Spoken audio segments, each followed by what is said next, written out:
নমস্কার বন্ধুরা। আজ আমার মনটা সকাল থেকে খুবই খুশি। কারণ জানো? এই যে হলো কারণ। কারণ আজকে আমাকে রান্না করতে হয়নি।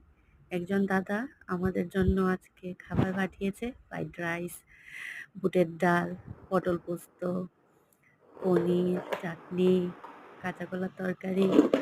খুবই টেস্টি ছিল খাবারগুলি।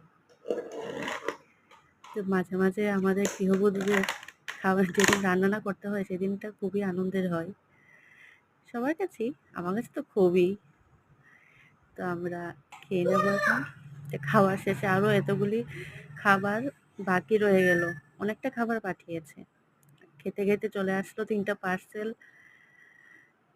পার্সেলগুলোও খুব সুন্দর, খুব ভালো এসেছে। তোমরা জানাবে কেমন লাগলো তোমাদের কাছে। এখানে যে বড় বেসটা, এটা আমাকে গিফট করেছে আমার বড় বোন। টাটা।